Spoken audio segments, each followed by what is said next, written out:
Welcome to another episode of Good Teams Win, Great Teams Cover. We're back with our Week 8 NFL preview. The weeks are just flying by. I cannot believe it. We were sat down 8 weeks ago going, we're so excited, looking forward to football being back. It's the first week, etc. And then, we're nearly halfway through the season. Thanks for joining us again. We're going to talk through the games of the week. So there's 2 Sky games, the 2 primetime games on Sunday night and Monday Night Football. We're going to continue our fourfold challenge, hoping to make it back-to-back weeks with at least one winner. We'll see. After I broke the duck last week, so we'll see if we can get that going. We've got our fantasy game day tips. We've got our ATS picks. And we've also got a fantastic guest joining us this week. We've got Fletch from the Asleep at Work network that produces the Hurdle the Line podcast and the College Football UK podcast.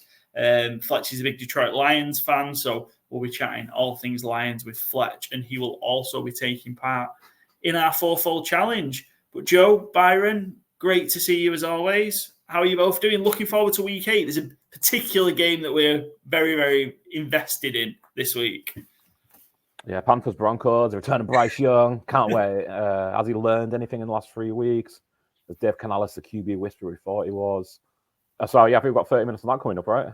Yeah, a big slot in the show for Panthers Broncos. Yeah, a good late slate on Sunday for that one, yeah. But excited for the week, yeah. I think the Cowboys play the 49ers as well, right? They do, yes, they do. It's the Good Teams Win, Great Teams Cover Bowl as our Dallas Cowboys, Byron, take on Joe's. What's left of Joe's San Francisco 49ers, I think will be the 49ers. Oh, sorry. I thought Byron was a Seahawks fan now. I didn't realise he's gone back to the Cowboys. Division leaders, mate. So, Yeah. I go where the glory is right now. Excellent. Shouldn't have been a Cowboys fan, though, really, should I? Yeah, you missed the boat on that one, as did we both. Just a reminder, as always, follow Good Teams Win, Great Teams Cover over on Spotify. You'll be notified of new episodes when they drop. Also, give us a follow on all our social media outlets and other things. I think there's 4-5 places you can catch us: Twitter, Instagram, Twitter or X. Sorry, I forgot what the name for Twitter was then for a second. Twitter, X, Instagram, TikTok, YouTube at GTW_GTC. And you can catch everything there, including our bet cards. We're pretty hot at the minute. Coming off my best week ever. I'm definitely going to have the worst week ever. I just know that's happening. So I guess we'll see as the weekend goes on. But we're going to start with the Sky games. First up is I was real surprised this was picked. I felt there was like a couple of other better candidates, but it's the Philadelphia Eagles on the road as 2.5-point underdogs taking on the Cincinnati Bengals. Big one for both teams. The over-under on this one is 48.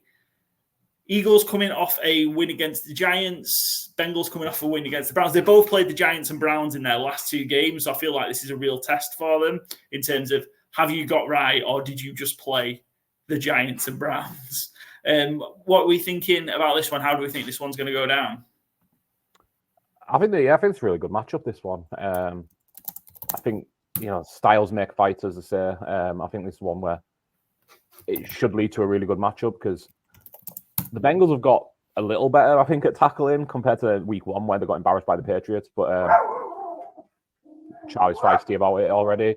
But I still think they're bad at tackling. I still think they're ranked like bottom 5 in allowing broken tackles. And the Eagles' running attack hasn't let up. I've gone for Hurts anytime touchdown at plus 160 as my bet of the game. Kind of think a little like he's due. And also, I just think the Bengals aren't going to be able to stop the Eagles' rushing attack, which means they might try and overcommit to Barkley, which means some of them RPOs might get opened up for Hurts. One of my favorite stat of looking up at games we were covering in this window, though, the Bengals at home against the Eagles all time are 3-0 against the spread. Never given up the spread at home. And more fascinatingly, to me, the Bengals are 10-0 against the spread against the Eagles forever, all time. They've never failed to cover the spread. I can't even give you a number 1 of the year that they didn't because they've never have. That's my bit. Like, that was literally the stats. Come on, man. You can't be stealing my bit. Well, I'm not stealing your bit. You didn't give your bit out. Well, Let's of throw Deshaun Watson on everything. Yeah. But yeah, I've still taken the Eagles against the spread. So I mean, I think history is set to be set on Sunday, early game on Sky. I think it's a really good matchup though. I think Chase is going to be able to get his. I think AJ Brown's going to be able to get his. I think Barkley's going to be able to get. I think this is going to be a high scoring game essentially. I think it should be a good one to watch. I do have the Eagles just taking it because they've got the +2.5. But I think great matchup coming up. Excellent, Joe. What have you gone for, and what are your thoughts on the game? Yeah, I'm similar with Byron. I've gone the Eagles as well, obviously going against history. And that's just more because, like you said, they both played against the same two teams the last 2 weeks. And this is like, are they actually who they are? Because obviously they struggled to start the year. But obviously the Bengals offense is still not got going against both of them teams as well. I feel like the Eagles against the Giants felt like they rushed at will. Obviously, Hurts throwing wasn't great, but their rushing attack at least is. And where the Bengals felt like, what do they actually do well right now? Like we came into this year thinking that offense was going to be one of the best. Plenty of touchdowns, plenty of fancy points all around, but it's just not quite clicked. And I think this Eagles defense has got better. I think some of the changes they've made, a couple of rookies coming in at DB, has helped. So I'm not quite sure if it's going to be a high scoring game. I think it's going to be a chess match, quite a few punts. And I'll just go for what my bet I've gone for. I've got Devonta Smith and T. Higgins to both get a touchdown. I think both teams are going to look at trying to stop the main target on the offense, which obviously Chase and AJ Brown. So I think there's going to be opportunities for Smith and Higgins to both get a touchdown. And yeah, I think they're both going to have a decent game. But I think it's still going to be a low scoring game in total. So I think it's going to be a tight affair. But I've just got the Eagles especially with plus points. It's going to be a fun game. And obviously this got flexed out as well, which if you said that at the start of the year, Hurts and Burrows to get flexed out and put into the early slate, it would have been a bit of a surprise. So flexed out for the rookies as well. Flexed out for the rookies, which we'll get to. Wild and apart from Sky, nobody really wants to watch the Eagles. Eagles flexed out with prime time next week as well. So America's message very clear is they do not want to watch the Philadelphia Eagles. I think it's going to be a real good game. I kind of agree. I think it might be, I think it could err on the side of low scoring, Joe. I think the Bengals defense still has problems. I think it is getting better. So since that interior of the defensive line has come back in, I think they have been a bit better. They've been able to kind of stop the rush a little bit more. I still don't think they'll be able to completely slow the Eagles down in this one. I think the Eagles have made a massive commitment to the running game. I think it was the Bucs game a few weeks ago where they inexplicably just didn't use Saquon really that much. And even though they got down, they kind of just got completely away from the run game. And they've kind of really almost doubled down and recommitted to it. So Saquon went off big against the Giants last week.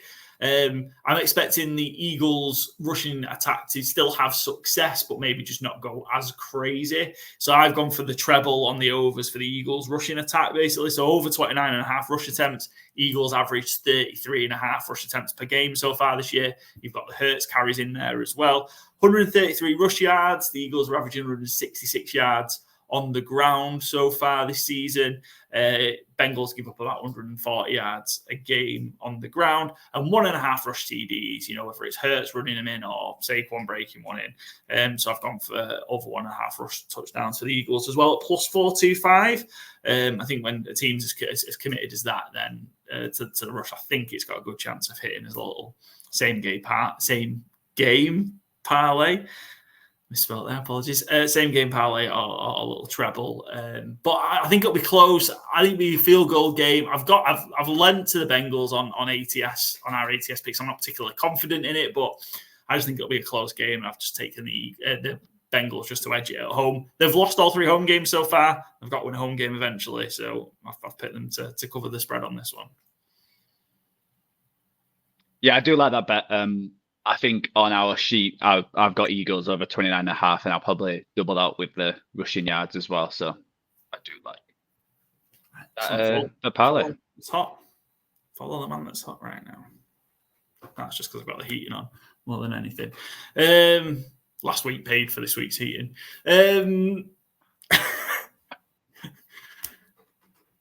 Let's talk about the game that this was moved in favor of, or moved for. Chicago Bears play. I don't know why I've got Jaden Daniels on the graphic. Do we know if he's playing? Caleb Williams and the Chicago Bears play potentially Jaden Daniels and the Washington Commanders in Washington. The spread is, also the line is Bears favored by 2.5. The over-under in this one, I've lost it on my sheet. Yeah, it's in the late slate. That's why. Over-under in this one's 43. Has that dropped? Oh, that's annoying. I'm half a point out on it. But yeah, over-under's 43. I think the reason is obviously this game is completely different if Jaden Daniels is playing or it's Marcus Mariota. I still think even though Marcus Mariota did a good job in relief last week, it was against Carolina Panthers. Yeah, it's a huge asterisk that needs to be. Anything that happens against Panthers, it's like what happens in Vegas stays in Vegas. What happens in Carolina doesn't really need mentioned on an NFL podcast, I kind of feel, because it doesn't count for too much. And I think this game and how it's covered betting-wise, my bet of the game is a Bears DST touchdown at plus 400.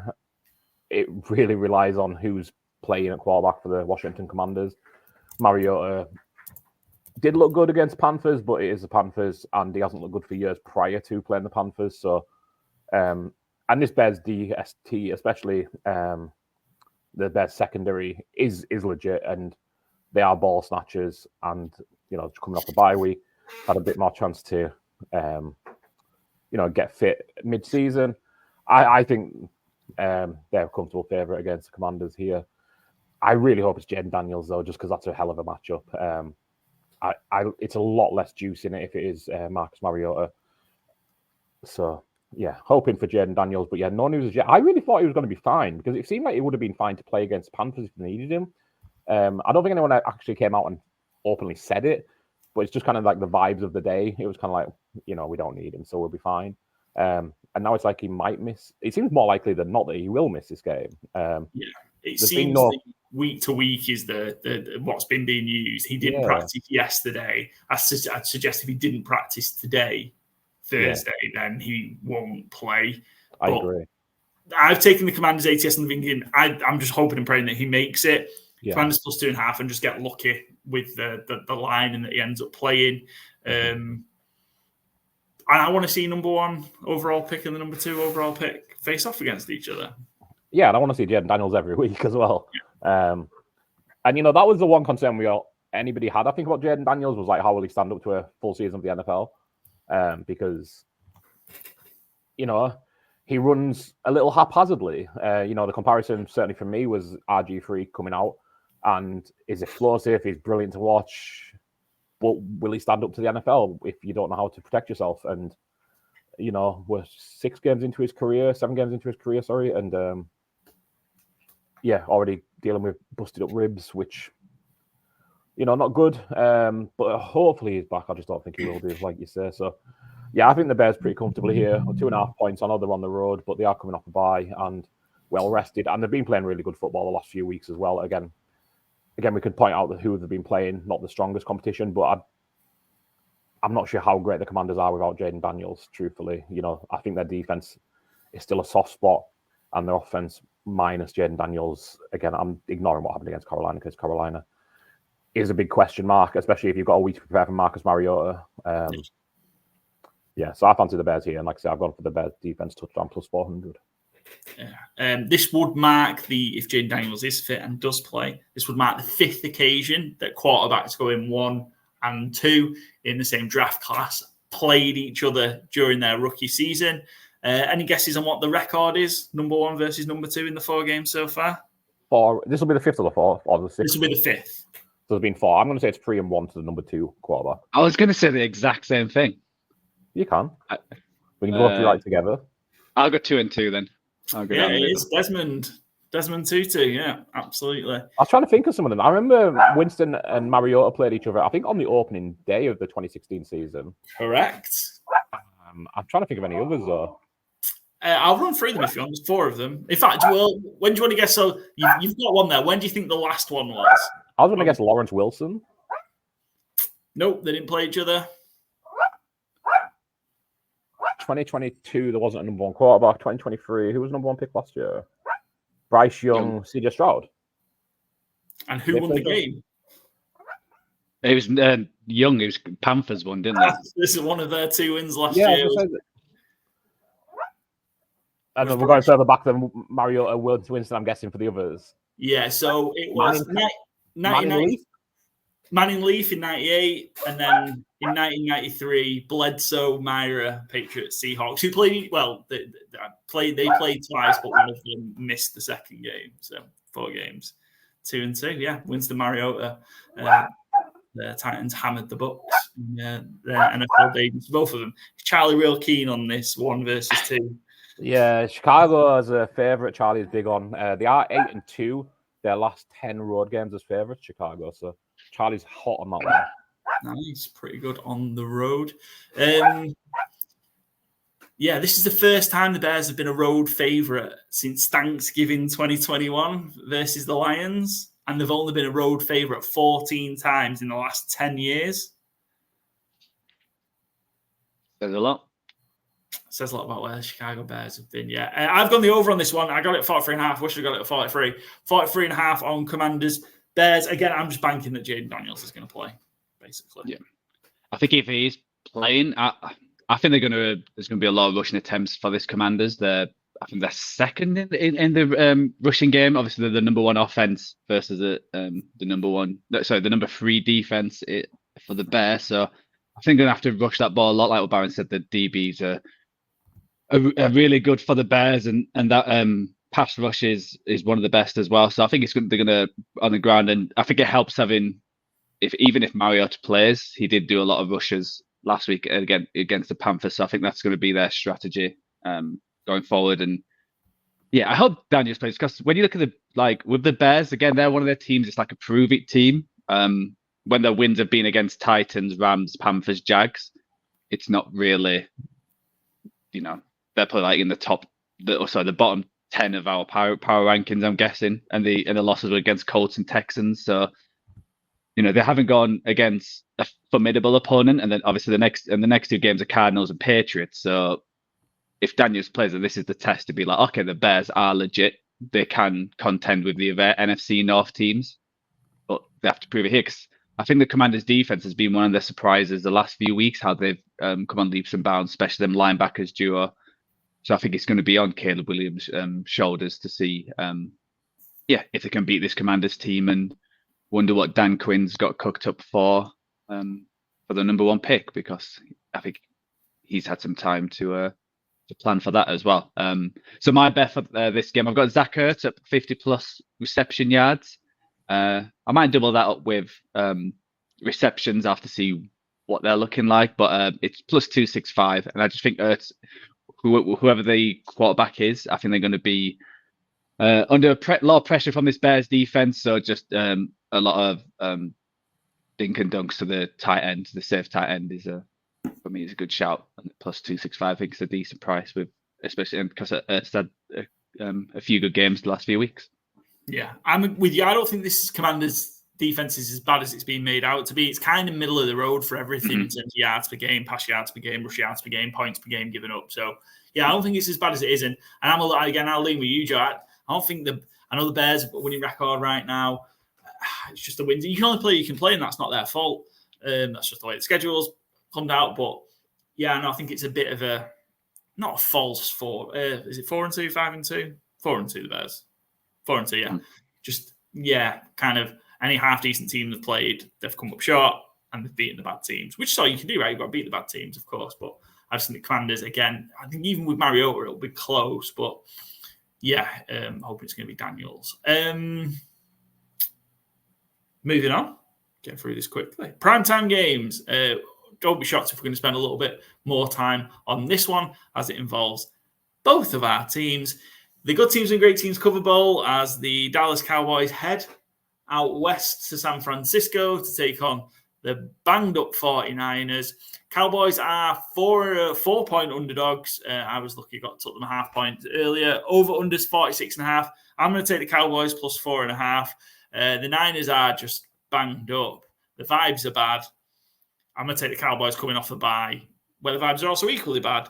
but just going to take the Cowboys on the week's rest. Being able to keep it close, I guess. I don't know if they'll necessarily win the game, but I think keep it certainly within a field goal. Yeah. I disagree. Yeah, I have the 49ers on my ATS. I don't have it bet yet. I just, since the Cowboys last played, we've done our power ranking. I think the Cowboys are fraudulent at the record. I just think they're so soft defensively. They can't stop the run.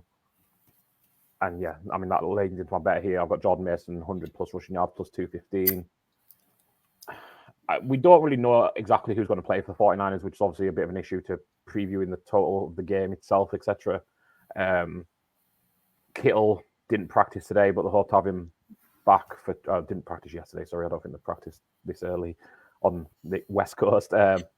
But yeah, they're hoping to have him back for Sunday, obviously. I just worry that Dallas can't stop the run enough, and I'm not sure they're going to get enough pressure on Brock Purdy, who had a very uncharacteristically bad game against Steve Spagnuolo's Chiefs defense last week. I think Brock Purdy's been playing a top 5 quarterback the rest of the season if you ignore that game against Spags, which I think is relatively easy to throw out games against the Chiefs defense because they are so good in terms of worrying about the future.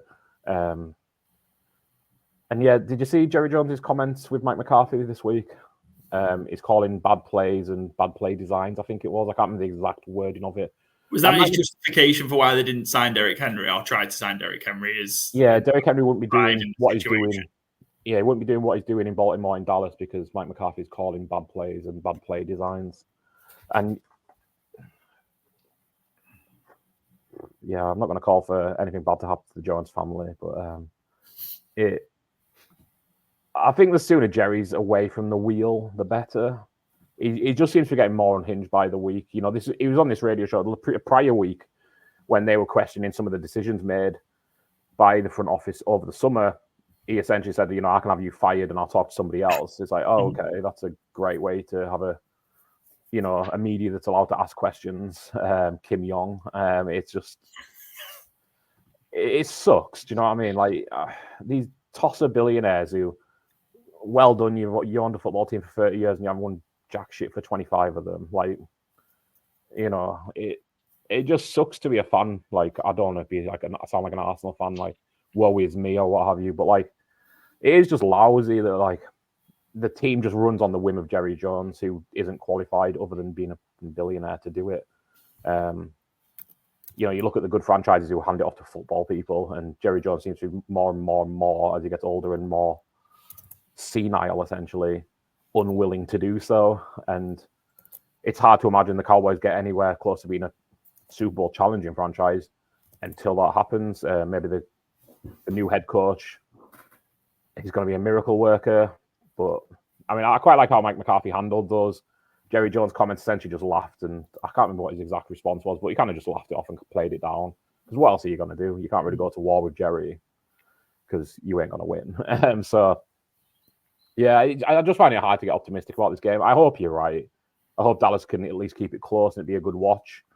Hopefully we don't see Zeke Elliott at center because then I might have agreed with Jerry. But yeah, I'm taking the Niners minus 4.5. I'm taking Jordan Mason 100 plus rushing yards as well.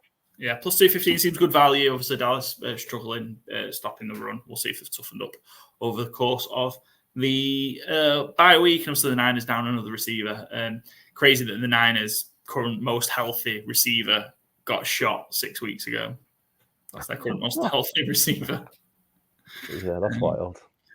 Joe, what are you liking for Sunday Night Football, Niners, Cowboys, and how do you see the game? Yeah, I'm going to go the 49ers. I can't pick the Cowboys. I wonder if it's similar like last week, how the 49ers against Chiefs. I didn't have much hope because it feels like they've got a voodoo over them. It's like the team they can't beat. And I feel like the 49ers have got that over the Cowboys as well. Like a lot of the players who are still there were the ones who, had them disastrous games in the playoffs or, made them huge mistakes. And yeah, they feel like they can't get over. And obviously what happened last year as well. Obviously, the injuries are not looking good for the 49ers.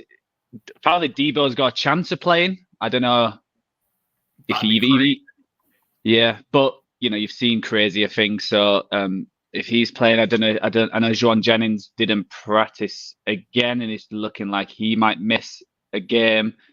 But obviously the Cowboys have got the injuries as well. It looks like Michael Parsons and Bland didn't practice yesterday. So in terms of it's like both teams are struggling with injuries.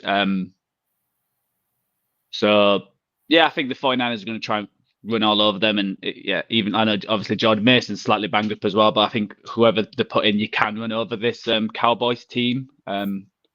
I don't think they've got much better. I know Eric Kendricks is possibly coming back, but I don't think he's a game changer to suddenly just fix that running defense. I think that's going to be the plan, and then we'll see what Cowboys and offense have been a strange one where that Dak and CD connection just doesn't seem to be there. So yeah, it's going to be a fun one. I don't think it'll be a blowout like that last year, but I'm leaning to the 49ers just to get right, just to get that get back to 4-4 and go into the bye week. And yeah, I think it's going to be a lot of field goals. It's a bet I haven't put on there, but I was just about to shout that out, Joe. I like the ladder. So between them, the Cowboys and Niners combined attempt 6 field goals a game so far this season.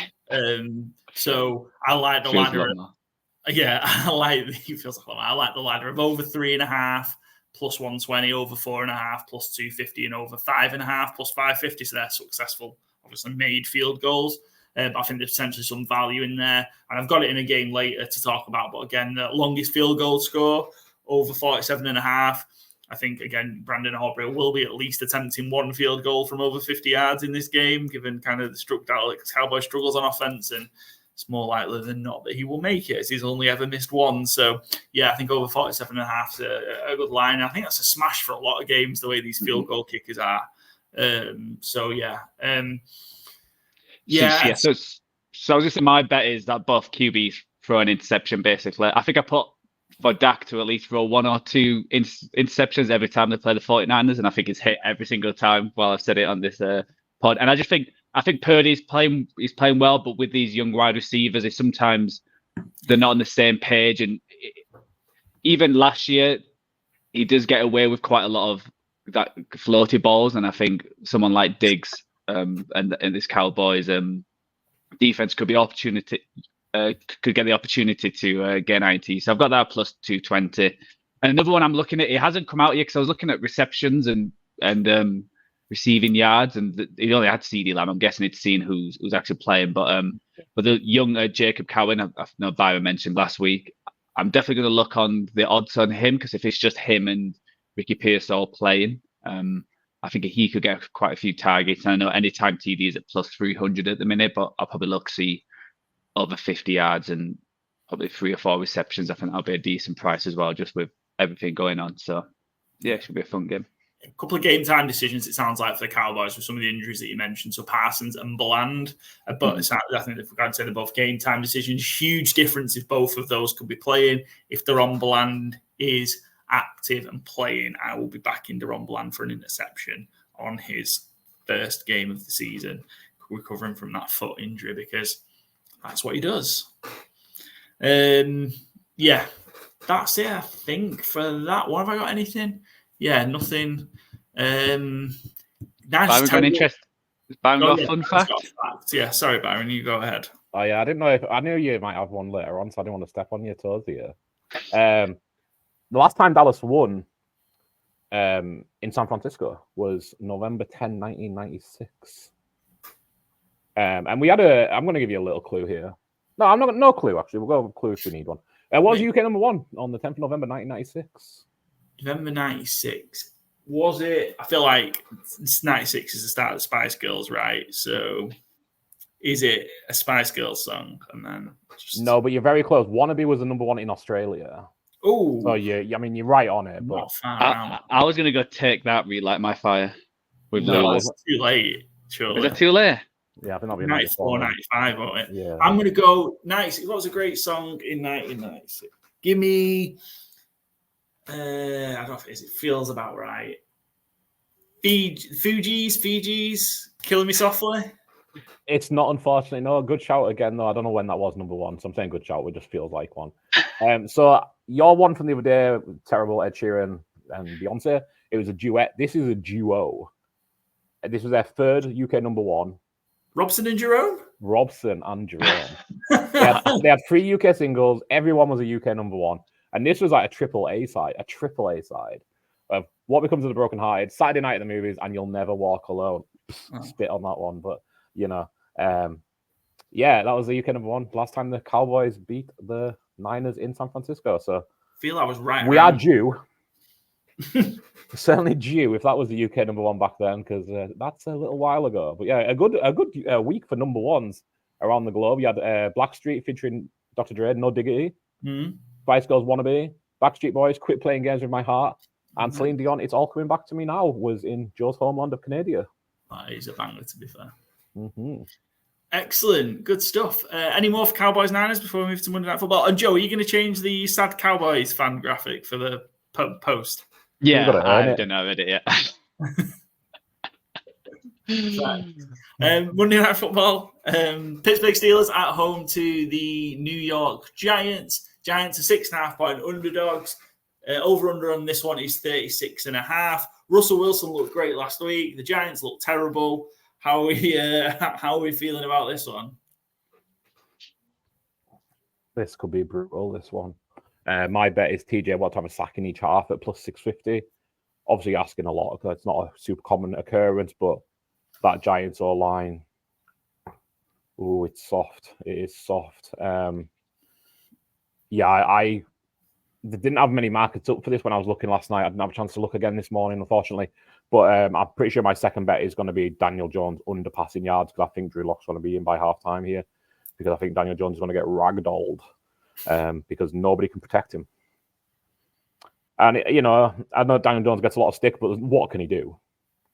The start we had the other day was, the Eagles had 8 sacks, I believe it was, on one blitz. Like, they're not even trying to pressure you, and they're just walking into sacks. So what is this Steelers front going to do to him?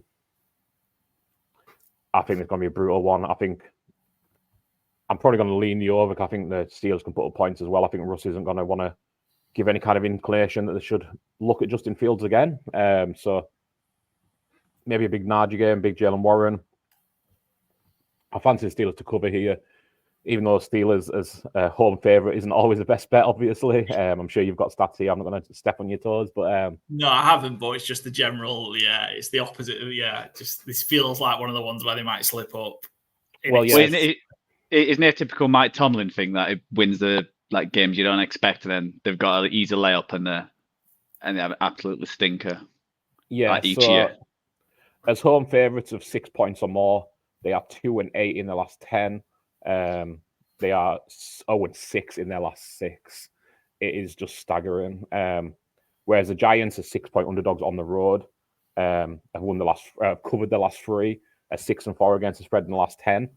But saying that, I'm still going the Steelers against the spread, because I don't know what the path is for the Giants to score 10 points in this game is.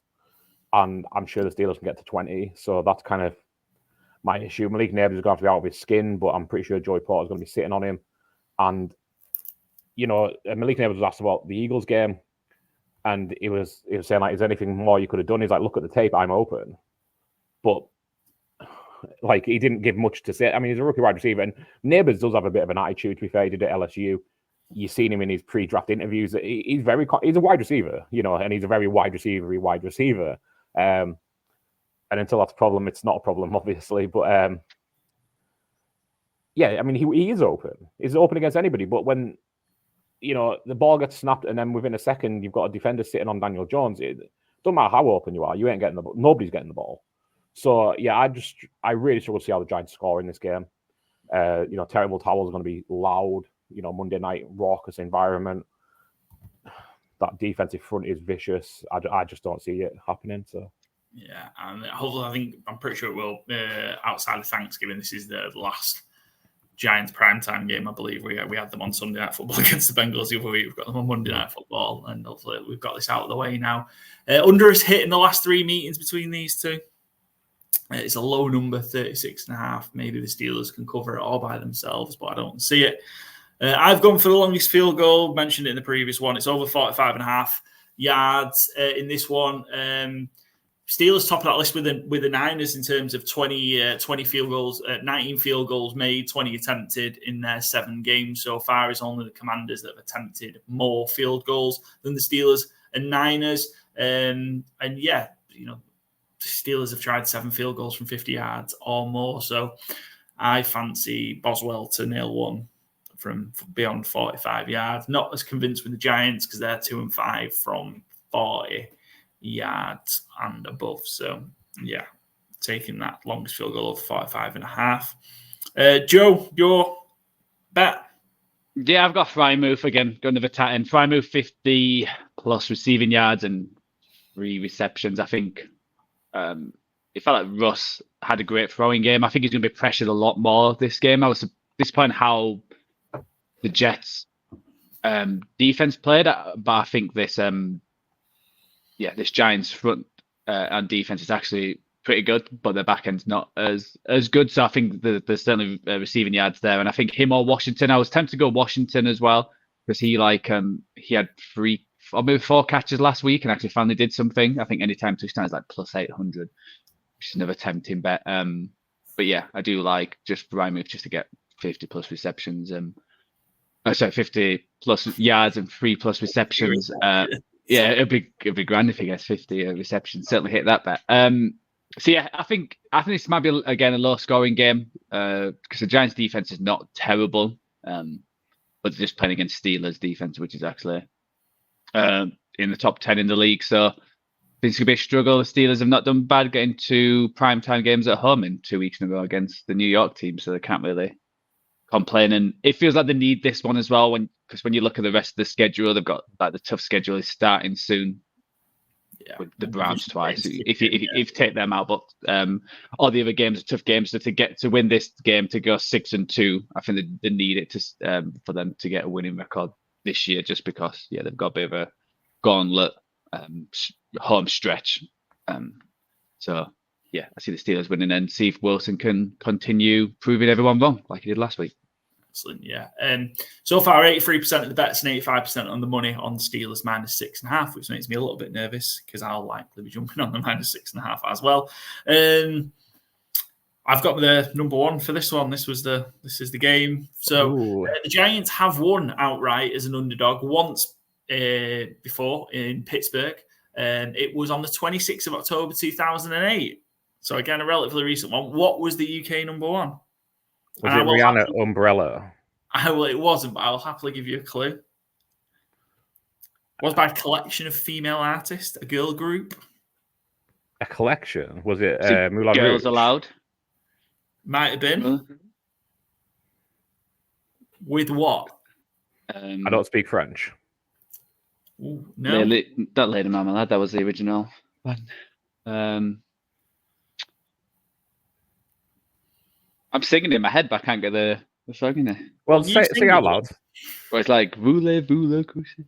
No, yeah, that's like no, it's not that. That's also not like no. I just said Moulin Rouge. Yeah, he said Moulin Rouge, and you said yeah. I think you were saying yeah to Girls Aloud. I was saying yes to Girls Aloud. Oh, okay, cool. We spoke at the same time, essentially. Yeah. And then it maybe didn't help that my Girls Aloud gets I don't speak French, which is probably my favorite Girls Aloud song. To be fair, it was absolute bop. I don't know how many Girls Aloud songs. Was it the first one? Sound of the Underground? No. Is it Love Machine? It was The Promise by Girls Aloud. Oh, that's a great song, actually. That's a good song, to be fair, yeah. I love Girls Aloud. TikTok. Enthusiasm for them, but it's a good record. Right, shall we move on?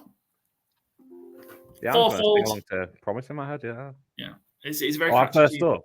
Yes. So fourfold draft, a reminder, this is our season-long competition where we create a fourfold bet each week that is built of one favourite, one underdog, one over on points, one under on points, combine them to what usually falls around a 12-1 accumulator or parlay, unless you're Joe.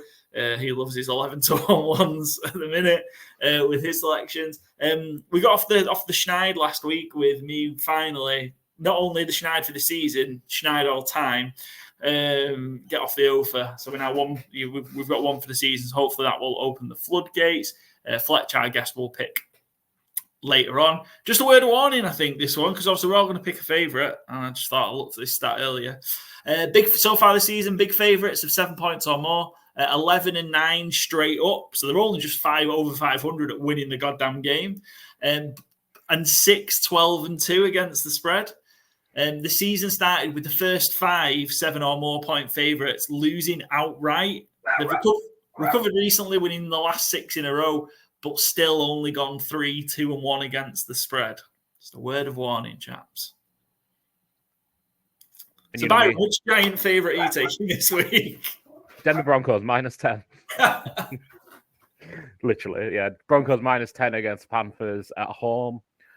Carolina obviously going back to Bryce Young because Andy Dalton has been in his second car crash of the season. First one was playing for the Panthers. Second one was an actual automobile accident. Do you think he did it on purpose just to get out of playing? Quite a theory. And I imagine not. He had his wife and kids in the car. And dog as well, apparently. And the dog, yeah. Gee, I mean, I can sympathise with that listening to Charlie barking through this episode. But I don't think he deliberately plowed his entire family into an automobile accident. I love the idea that it's that bad playing for Carolina. I believe Deontay Johnson's touch and go for this game as well. I kind of hope I'm wrong. I want to see something from Bryce Young. But I goes without saying, I don't think I'm wrong. Obviously, that's why I'm saying it in the first place. Adam Thielen's got an injury reserve as well. Yeah. Did Thielen play last week? In my head, he did, but truthfully, they did so little on that game. No idea. Let's have a look. No, he didn't. He's missed the last few weeks, but he's got an injury reserve anyway, so he's not coming back for a while for sure. Yeah. I mean, he's gone the noble way out of just going on IR rather than getting in his vehicle with his family and deciding to plow into a wall. So just got with the tight hamstring. Respect. Yeah, just a tight hammy. Denver, they just put an absolute whooping on the Saints, who look like a moribund franchise. And I don't think there's a more moribund franchise in recent memory even. Maybe the 1-31 Browns than this Panthers iteration. I do feel a bit for Dave Canales because, it's hard to come into this franchise and turn things around when you don't have any draft capital. If they don't have the number 1 pick next year, then, the Patriots or the Browns have done a hell of a job making sure they don't get it because on talent and everything you see on the field, the Panthers are the worst team in the NFL, the worst team I've seen in a long time. So, yeah, I certainly don't love the Broncos, but they're going to have Pat Surtain back, which is a positive. The Panthers have Bryce Young back, which isn't a positive, I don't think. But I do think I was just saying the other day, prior to Dalton's potentially on purpose car crash, that they should go with Bryce Young the rest of the season anyway, because they just need to see, is there any chance of anything? Because if not, just cut bait at the end of the season. You need to see, can you get anything with him? So maybe not how they would want it to happen, but I think ultimately it's going to be the right decision for their franchise to just roll with Bryce Young the rest of the season. If you go 1-16, then you go 1-16. That's fine. What's the difference between maybe Dalton wins you an extra game? It doesn't matter, does it? So, yeah, I think they need to see what Bryce Young has and make an ultimate decision. I think it's going to be a cut or a trade at the end of the season for nothing. Zach Wilson, Mac Jones style. But, I don't have any issues with Broncos covering 10 points here. Not sure the Broncos even need to get to 20 to do it, truthfully. So, excellent. Joe, your first pick for your fourfold? Yep.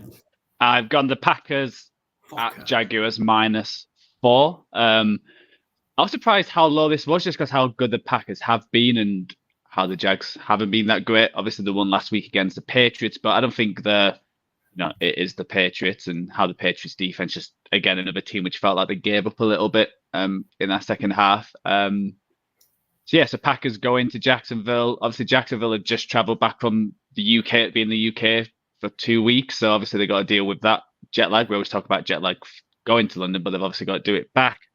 And I think the Packers just been playing really well, and I think they can put some points on this Jags defense, and then it's up to the kind of Jags offense keep up with the Packers. And I'm not quite sure. I think they've obviously got the weapons, but Lawrence is it gives opportunities, and what this Packers team has been good at, especially McKinney and that back end, has been taking that opportunity. So I think there's going to be a few interceptions thrown by by Lawrence. And yeah, I've got the Packers to beat the Jags by 4 at Jacksonville. Yeah, that was going to be my favourite. I love the Packers -4 this week. I think it's a great shout, Joe. Guess I'm really struggling for an over this week, so I guess I'll try and take what I think is my favourite one. And there's not many. I will take, and Joe, apologies, it's a game we've already talked about. I'll take Bears Commanders over 43. Again, I'm gambling on the fact that I think Jaden Daniels is going to make it, even though everything is telling me he's not. Every news story, what Van Quinn's saying, everything, I think he's going to make a miraculous recovery in the next couple of days. 43, Commanders, Bears. I will say, like, there's no real, what's the word? Like, is there any reason for Dan Quinn to be honest with the media? No, absolutely not. So, exactly. So why not downplay the chances of Jaden Daniels playing? His mum said it's fine, so you know. Yeah, exactly. Yeah. And she said that on Sunday. Yeah. Before the owners even found out or anything, so. Yeah. I wouldn't be stunned if Daniels plays. I know all the signs are that he won't, but yeah, I do think this year. I was going to say, I do think this year there has been a little more secrecy and a little more flat misreporting about injuries than in prior years. So yeah, I wouldn't be stunned if, because like I say, it felt so much like on Sunday that like Jaden Daniel was fine, and then as the game gets closer, it feels like he's less fine, which just doesn't add up to me. So yeah, maybe you're just being a bit paranoid, but I like the take here and I like the bet. It's I'm really struggling for overs this week, so yeah. And then I will take, I will take the Raiders as an underdog, which is disgusting. But I'm going to take the Raiders plus 10 against the Chiefs, solely based on the Chiefs' inability to cover big spreads. Is the only logic going behind it. The Chiefs are terrible at covering kind of bigger numbers, and it's huge numbers like this one, 10 or more. Chiefs have never covered a spread as a 10 point or more favorite, dating back to 1992. Not got the day before then, so they've not covered a spread of 10 or more in 30 odd years. I don't see that all of a sudden changing. I know the Raiders are bad. I know the Raiders are real bad, but this is a game for them that they can get. This feels like a real one to just kind of be able to try and raise the performance a bit, and they're getting a lot of criticism, and Antonio Pierce is getting a lot of criticism. This is one in it to just kind of step up in, and I don't think they'll win the game and the Chiefs will beat them, but I just can't see the Chiefs covering a 10-point spread at the moment. I know they beat it got a bit close. What did they beat the Niners by last week, Joe? Was it 10 spot on? It was 28-18, wasn't it? Yeah. I think in a division game on the road, and I know that they dominate the Raiders in Vegas or Oakland, wherever at this point, but I just can't see them covering that the 10 points. They just had the trade for Hopkins. Opportunity to talk about that quickly, as it's the first mention of the game. What do you think the Chiefs traded for D-Hop? A fifth that can become a fourth? Seems like a no-brainer. I'm not sure how much Hopkins has in the tank. He's looked really poor this year. Last year he looked a lot better though, and it's not exactly been an ideal and offensive environment for him this year. Is it something that you say, now they're going to win the Super Bowl because they have DeAndre Hopkins? Probably not, but like they were already probably probably the favorite for the Super Bowl. So I think it's a nice piece. It's obviously a real veteran who I don't think it's going to take much time to get up to speed. It's just such a necessity, I think, for the Chiefs to have somebody competent out there. It might open things up for Kelsey, Worthy. Kareem Hunt's looking like Kareem Hunt of 2017 at the moment. Well, maybe not. That's a bit extreme, but like in terms of production, he is. So, I like it as a move for what you're paying.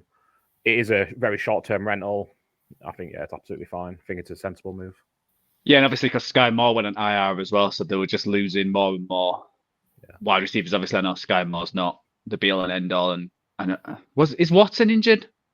I feel like I heard that. On injured reserve. Yeah, so they needed bodies. So I'm just glad it's not Cooper Cup. That was like my worry that they were the ones who would get Cup, and then it'd be like, okay. And then when everyone else comes back, it's like I won't say unstoppable, but crazy offense. So I think they needed bodies. Why not gamble on Hopkins? Juju's out as well. Yeah. So they needed someone, and we might be standing here for 4 weeks' time because, of course, Hopkins is going over for like 100 yards and 7 catches. It's obvious. Why do we not think of that? So why not for 5th? Because I think everyone always gets a pants in a twist when it's like, oh, why are they giving up a 5th or blah, blah, blah. It's like you look at most of the players people draft for 5th, they might not stay in the league for. They might not make the practice squad. So why not get a veteran? It always makes me laugh as well. Like on draft day, next year's 5th is meaningless. Yeah. You throw in 3rds and 2nds to move up like 30 picks or 20, or not even that many, so like 10 picks to pick some player you don't know what it's going to do. And yet, like, it gets to this time of year and you're like, oh, you can, get in a very, very proven wide receiver who's going to be a huge addition to your team. And people are like, oh, I don't know if I'd give up a 5th, maybe a 6th. It's like, on draft day, you throw them around like the, dollars at a strip club. Whereas, in season, it's like they're the most precious resource you can have. I never understand it. Like, if you're a good team, use them. They're a resource. Yeah. Joe? Cool. So I'm going to go my over. So it was a bit between two, but I'm going to just go with this one just for the Tua factor. I've got the Cardinals Dolphins over 45.5. Being in Miami, obviously Tua coming back, I think they're going to want to show something. I think McDaniels has to show something. So I think he's probably got a lot of things in the tank. And this Cardinals defense is so hot and cold. And, one day they'll keep the Chargers to just kicking off field goals, but they still gave up 360 yards. So I think this Dolphins team can get some points. And on the opposite, I think the Cardinals offense has been okay. And again, they can score points. So they could easily score between 10 and 20, I think, fairly easily. I think they've got a good kicker and, all the running game, and with Kyler Murray, 45.5. I think it's low now just because how the Dolphins have played. I think if Tua had played all season, this could have been a 51 kind of over-under. So, yeah, I'm happy with that one at 45.5. Excellent, good stuff. Yeah, and I know you're happy with Tyreek Hill, a fancy owner, that you're pretty happy that Tua's back. The clip, I think it was from yesterday, was incredible on it. So, yeah. I mean, to be fair, I've stuck with Tyreek in my fantasy team all the way through. So I've been riding with him. Hopefully we'll repay my faith in him. It's been severely tested, and there's definitely weeks that I should have taken him out and possibly could have won a game or two that I've lost if I would have done. But I believe in Tyreek. Let's see if he can contribute to hitting an over for you, Joe. Byron, you've got your favourite. What are you going for next? I had my sheet up a second ago. I'm going to take the under New York Jets at New England.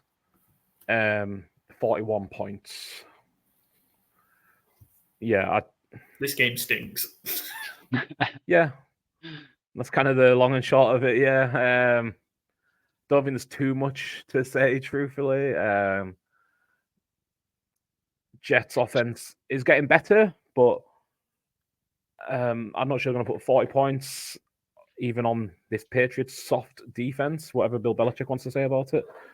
I was just saying, my only worry, I think if this was 2 weeks ago, this would have been like a 36.5. Yeah. But I just think how bad the Patriots looked last week, coming from London, all that kind of stuff, that if a Jags team can put up all them points in them, why can't this Jets? So I think 41, that would have been like a 35.5 a few weeks ago. So that's the only thing I would just worry about. That one, it's just the Patriots. But I can't see the Patriots scoring that many. So it's kind of Jets put 35 on this Patriots team instead. Yeah, and I think with how run heavy the Jets generally are, I think Breece Hall can have himself a day while still, like I said, not getting to 30 points. I think it is going to be a big Breece Hall game rather than a Devontae or Garrett Wilson game. I kind of just want to see the drama if the Patriots can win this game, though. I know it's a 7-point favorite. Just to see what story comes out of New Jersey on Tuesday if the Patriots somehow win this game, but I don't think they're going to. I think it's going to be a low-scoring Jets win, and I think it's ride Brees Hall week, in my opinion. I think so. There's a lot of the Jets have got flashed up loads of people on injury report. Rodgers is banged up. Lazard, who's been one of his more reliable targets, also hasn't practiced yet this week. Will McDonald's flashed up on it. Quincy Williams. I mean, you'd expect to see Hassan Reddick back, which caused problems for a very poor Patriots line. So, yeah, under 41, good shout. You need an underdog and an over, Byron. I do. So I'm going with my over here. Seattle at home to the Bills. Over is 47. Go for it. I was going to say, do you not want to share your underdog just because? Because we and Joe have already taken our overs, but it doesn't matter. Whoa. Oh, I didn't even think. I have a lot of underdogs to pick from, to be fair, so I wasn't fussed about this. I only have one over, but I hadn't really thought about you guys, truthfully. Seattle 7-3 over in the last 10. I think you're due for a shootout here. Two of the best quarterbacks in the NFL this season, with ups and downs, certainly, but there was a slight, obviously, issue with DK Metcalf missing the game, but I think, again, could be a big Kenneth Walker week. JSN needs to, start putting up some stats to go along with his targets. Bill's offense got rolling a wee bit more with Amari Cooper. Keon Coleman kind of had a bit of a breakout last week. I just think, defenses are kind of not playing at their best right now for either team. Both can be got at. I think it's one of the games of the week, truthfully. So, I think the over 47 can be a pretty easy one to go for. So, nice, the other good game in the late slate, I think for sure, Bills Seahawks. I was tempted to go for that over. I just ended up going a lower number on and try and sneak ahead of the number with Daniels. But I like that. I love the Bills in the game as well, but we'll see as we go. Not revealing anything as they are the favourite, and both of you two have taken yours. Joe, what have you got left to go? You need a dog and an under. Yeah. Oh, okay. A dog, if you will. Yeah. Both tricky this week. I'll go with my underdog, and I'll just stick with what I said earlier. I'm going to go the Eagles at Bengals at 2.5. I do trust the Eagles to cover. It's not one of my favourite, but I haven't got many underdogs this week. So, I'll go the Eagles at Bengals, which we've already talked about. So. Excellent. I will fill some time then while you are updating the graphics. I'll give you my first one, though. It doesn't matter, does it, which order I do it in. So I will take I'll go under next night as well. Under, I will take... I've got a few. I don't want to double up on the game. So, and that's gone. I will take... I think just any game involving the Indianapolis Colts is fair for the under. I'm going to take the Colts Texans under 46. It seems a big number, given how poor Anthony Richardson has been. And the Texans haven't lit it up, really, did they? They put a beating on the Patriots. That was kind of it, really, isn't it, in terms of scoring? They're not. Obviously, they put 40 on the Patriots, but apart from that, they've really not. I think they're on 23 a game, and that's inflated by that 40. And where the Colts at? The Colts had one shootout game against the Jags, didn't they? And that's kind of been it as well, because they've not been mass, points on mass either. So, just Andy Richardson's so poor. I don't want all of a sudden see him getting better. He's likely to face pressure from the Texans. Texans not really got going offensively either. So I like the under here, under 46. And a big one, this one, if the Texans can get this, they've got the tiebreaker, or they've got the 2 victories over the Colts then, and should what we think would be a procession towards the AFC South. A big one here, and I will take the under. Joe, I know as much as you want to try and give yourself an advantage in the fourfold, you are not having the Eagles as 10-point underdogs against the Bengals. Excellent. And then that leaves my favourite. I don't want to do it because it's a big number, but I'm going to take the Detroit Lions to secure their first ever win over the Tennessee Titans and hopefully do it by 12 or more points. I'm going to take the Detroit Lions -11. Yeah, amazing. I was looking up. Lions have never beaten the Titans. Yeah. Titans terrible on the road. They've also got Mason. That defense, as good as it's been, I think the Lions will be able to tear it for shreds. Might be similar to how the Bills game played out last week for the Titans in terms of they're kind of in it early, and then the Lions just wear them down and run up the score in the second half. Jared Goff's on a great run. Obviously, Gibbs had a big game last week. They've got all the pieces going, and I'm going to take the Lions as huge favourites. Inevitably, the Titans are going to win this outright, aren't they, somehow, as 11-point underdogs. But I'm going to take the Lions as 11-point favourites at home to the Tennessee Titans. A couple of others I liked as well. I like the Chargers, but it was a big number. 7.5-point favourites at home against the Saints. But the Lions more dependable. Joe, you have a under that you need to pick. Yeah, which is not good because I don't like it. There's not many unders I'm in love with, and the only one I really like is I don't want to double up. Cardinals Dolphins. Yeah. Just going for max 3 in 1 week. Is that what I'm trying to do? Yeah. And I really want to go Vikings Rams, but I don't want to go Thursday night as well because he could already be gone by time. Oh, I'm just going to double up. I'm going to go Eagles Bengals under 48. You're a brave man, Joe. Yeah. Eagles on the. I don't have the number in front of me, but the Eagles under on the road is a real strong bet. I think it's like 8-2 in the last 10. So yeah, under's 8-2 in the last 10 Eagles road games. Yeah, but the over has hit in 5 of the last 6 of the Bengals home games. Something's got to give. Something has got to give, and for Joe's sake, hopefully not points. Byron, you need an underdog. What have I got left? So I had the Eagles on my list. That's gone. I'm gonna do it. There's 3 that I think are all a wee bit bold, but I'm gonna go with the Bucks plus 2.5. That's not what I was thinking you were going to say. Were you thinking I was going to say Seattle? I was thinking you were going to take the Cleveland Browns. Oh, yeah. I really struggled on that game. Did I end up going to Yeah, I've got the Ravens on my sheet. So, I did struggle on that game, though, truthfully. I'm going to go the Bucks, though. Obviously, missing big on offense with Godwin and Evans being out. Godwin very long term, sadly. I just kind of trust is the wrong word, I guess. I trust Baker to be chaotic enough to kind of pull it out when we don't expect him to, is maybe how I feel. Like, it's not that I trust Baker, it's that I trust him to be chaotic. I don't think I ended up putting him as my fantasy game day pick because I got told off last time I picked a tight end. So I think K. Dalton, though,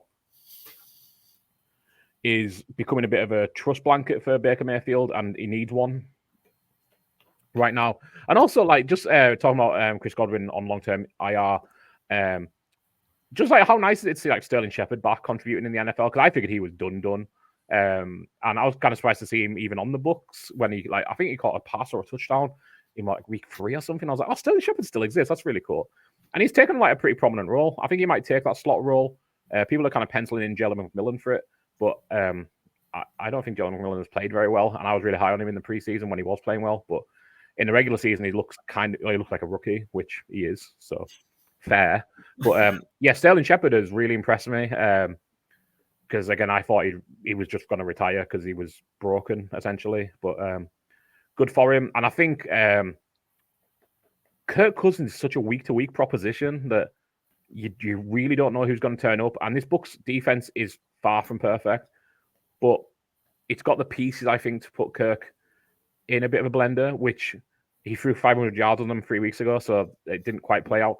But I think having Kancey and Vea back and fully fit is huge, because it's very much a Tom Brady thing of like, don't like pressure up the middle, but like Kirk Cousins, the way he is physically right now, does not want pressure up the middle because he can't move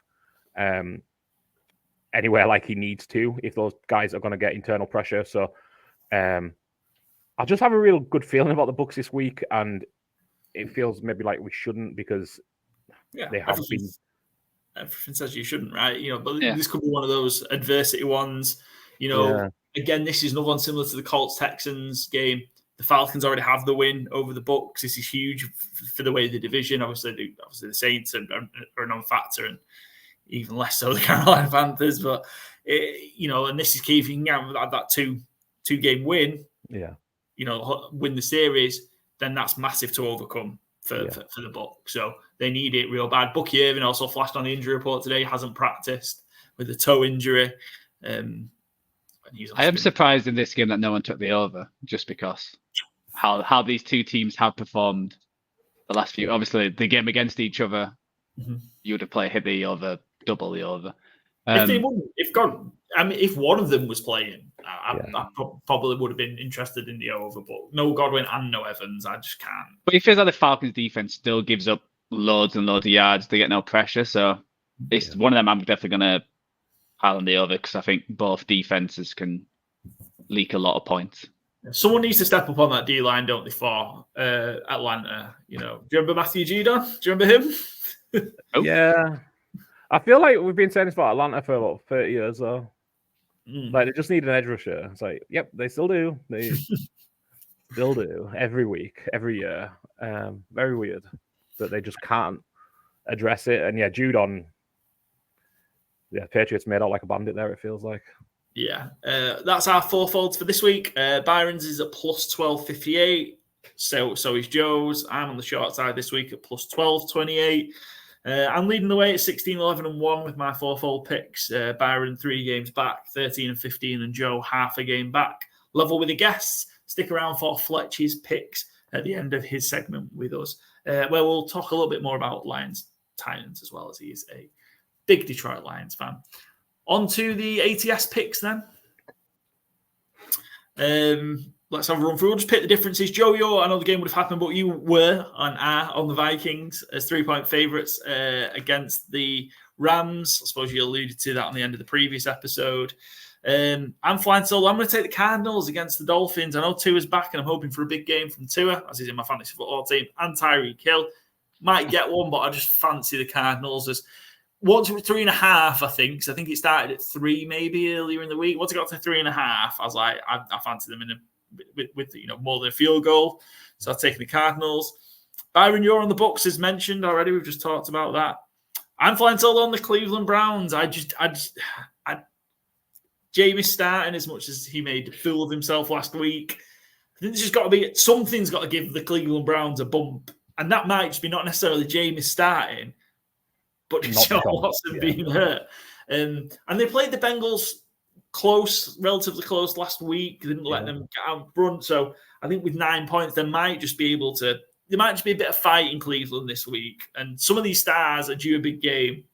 And, can that be just enough to keep it close?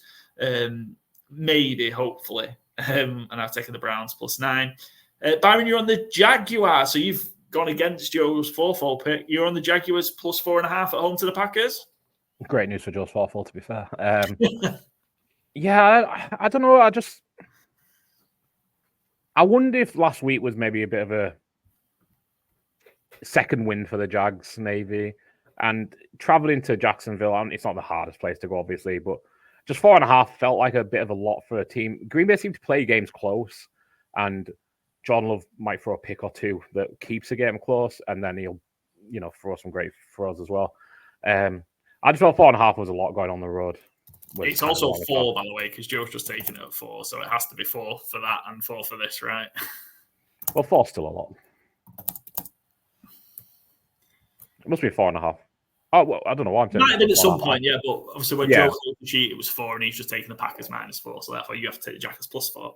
Jackers. Absolutely fair. I'm still taking them, yeah. Still taking the Jaguars, fair. I was going to give you the opportunity to switch out if you wanted to, give them a half-point swing, but I'm nice like that. Joe, you're on the Colts plus 5. I was tempted as the Colts, as much as I hate them, the Colts, to take the Colts as the underdog for the fourfold, but you like the Colts plus 5 against the Texans? Yeah, I feel like I've been riding with the Colts quite a lot. The last few weeks where they've actually covered, I haven't. I had them to cover the last game to play the Texans, and they hit. I just think it's going to be a close game with that Texans O-lines not being that is not good at all. And Yeah, only if it's a close game and I feel like a field goal in between. So with having 5 points, I went for the Colts. It was In the 6 last- earlier in the season, earlier in the week, and I flipped it on the sheet when it got to 5. Colts are 6-1 against the spread. They lead the NFL so far in against ATS this season. In the last 10 Colts at Texans, the Texans have won once against the spread. It's 8-1-1. Mind blowing because the Colts haven't won the division in, I think, 8 years. But It's they go to crazy Houston how to that cover. division works. They're the same way the Jags beat the Colts. Yep. It's bad, yeah. So yeah, I was really tempted by the Colts as well, despite everything saying it should be the Texans. So I wouldn't be stunned here either. Yeah, and Colts need it again, split that series, keep the division race open. We're all on the Jets. We just talked about Bengals, Eagles. All on the Lions. That worries me. Minus 11. Byron, unsurprisingly, you're riding with the Seattle Seahawks. +3 means you're on the Bills. Yeah. All on the Chargers. I was going to say, that's the game I flipped and flopped the most, the Bills and Seahawks. So wants to go like carry on our Geno love, but yeah. Those instead. Fair. We're all on the Chargers, expecting Harbaugh to put a beating on the Saints. All on the Broncos. Talked about the Commanders, Bears already. Raiders we just talked about a little bit. Yeah, I'm on the Cowboys flying solo, and then we're all on the Steelers. So Joe's leading the way in the ATS Picks Competition. 62 wins on the season. 8 ahead of Byron, who's 9 ahead of me. I will hopefully try and catch up a few games this week. Fantasy game day to finish off. Excellent. Yeah, fantasy game day. My favourite part of the week, this. Fantasy game day tips for the Sunday Stars game. So, the UK's fastest growing and just simply the best NFL daily fantasy offering. Sign up. This is a UK created, UK owned, independent company, business. Gummeet & Co down in London doing a fantastic job of bringing this to market, and it's growing. They are the official fantasy partner of the Nat Coombs show. Obviously, Nat Coombs are Channel 5 and Channel 4 late night back in the mid 2000s. So now a radio show and podcast. So yeah, they're doing great work, and they're growing bigger and bigger. They've certainly outgrown us for sure, but congrats to the success that they're having. And you can still sign up and come play. If you've not played yet, do so and register using promo code COVER. Then you'll once you've entered for the very first time, your account will be credited with a free play. And it's great. So sign up, go have a look, use the promo code and have a look first if you want to before you commit to playing. And then once you realise this is going to be real cool and I'm going to have loads of fun, then you'll play. Then you'll get a free go. Here are our tips for the Sunday Stars game. There's loads of games now. There's a double Monday night game. They're doing more and more as well, which is cool. But this is for the OG Sunday Stars game. We'll start with our tips. Joe, quarterback, you've gone for Kirk Cousins as your tip for QB this week. Yeah, I struggled with QBs this week because either the ones you want to pick, obviously, a high price. So I want to get a medium price to get all the stars elsewhere. So I've gone Cousins just because how they played against Tampa Bay last time, and obviously if he does that again and throws 500 yards, then you're going for an absolute winner. And a 5,200 I thought was a decent shout and build around him. Excellent, good stuff. Byron, you've gone for the returning tour. Yeah, I think desperation all around for Miami here. They need a win. Mike McDaniel needs to show he's not a hack. Tua needs to show that he's fit and well to show up everyone who's getting on him for not wearing a Guardian cap. I think they're going to come out firing here. I think, spoiler alert for our Sunday bet, I think Tua is going to be my pick for the Sunday passing yardage leader as well, because I just think it's going to be I think the matchup works really well for them as well, because I know the Cardinals' defense managed to slow down Justin Herbert despite having a good passing game, slow down the scoring. Don't necessarily need huge scoring here, but yeah, between Tyreek Hill, Jalen Waddle, David Nchan, I think the Cardinals don't have the speed to keep up. And nobody does really, but the Cardinals especially don't. So yeah, I think Tua's going to have a massive game this week.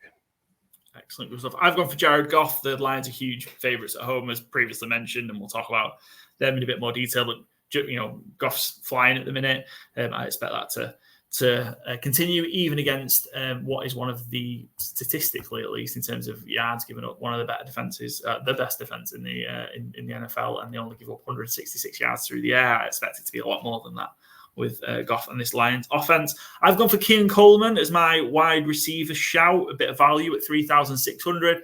think that was his. It's easy to say a breakout one, but it was his big game last week. He had 4 receptions for 125 yards for the Bills against the Titans last week. It feels like it's been coming, and it feels like they're kind of on the same page now. Josh Allen and Keon Coleman, first round wide receiver, and I think again the benefit again Cooper coming just attracts more attention, and it's going to support those other receivers in Kincaid, in Shakir and Keon Coleman, and I think we're going to see them all benefit as a result. But I like Keon Coleman at 3,600 this week against Seahawks in what potentially, Byron, you've gone for the over there, and your fourfold could be a high scoring game.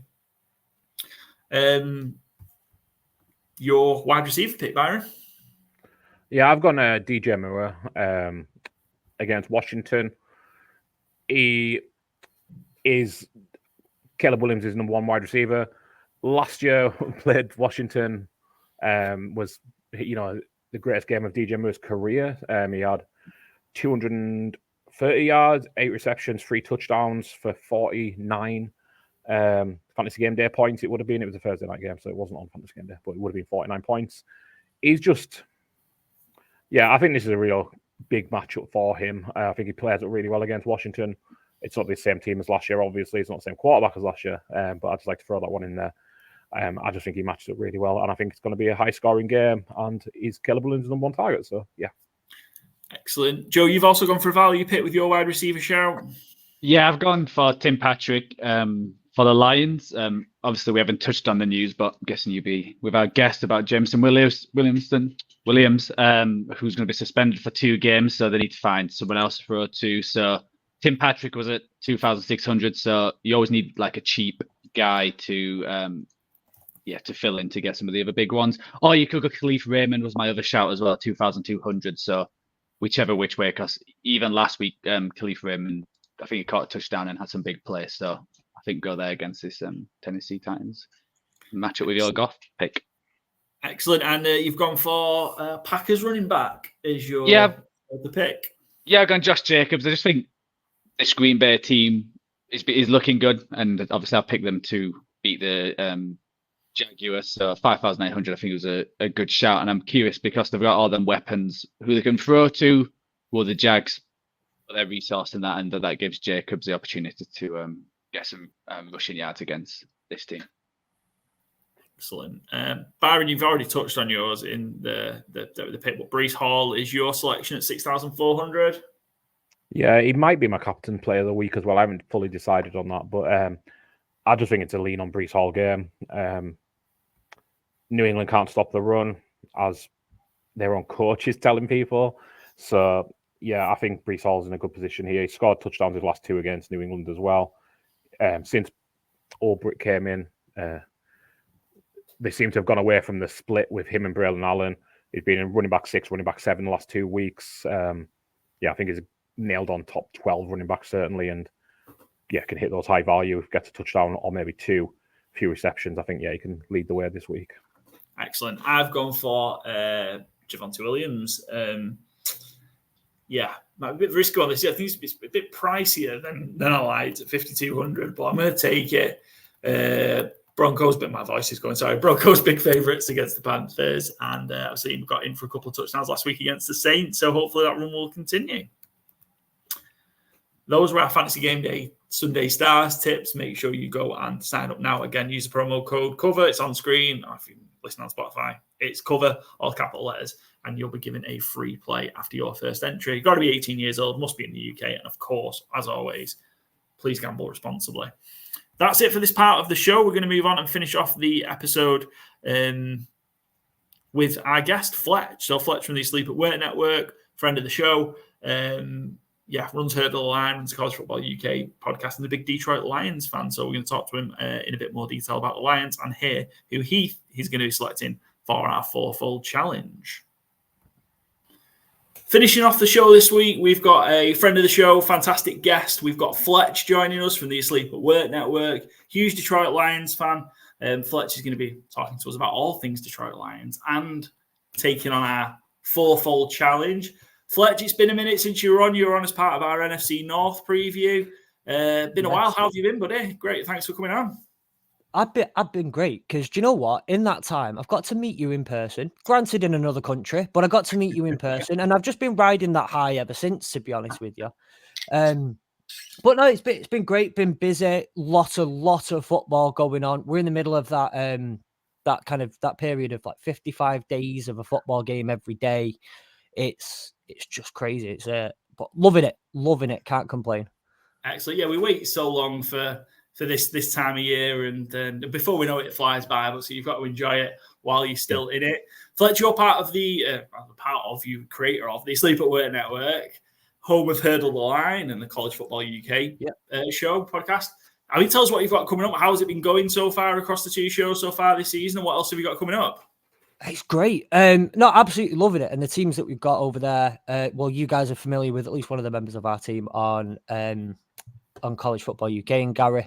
And obviously, like, look, you can't have a bad time as long as Gary's around. It's just not a possible thing to have.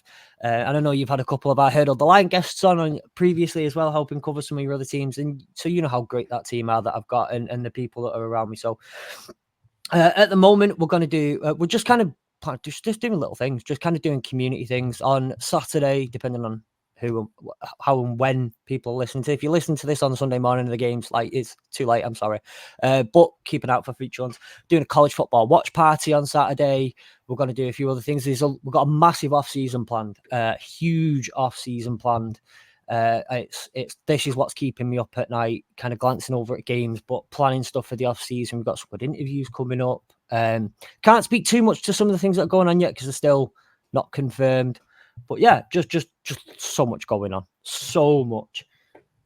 Excellent, exciting times for the Sleep at Work Network. So make sure you go and give the pages on Instagram, on Twitter, and subscribe to the shows. You put them out YouTube, on Spotify as well, Fletch?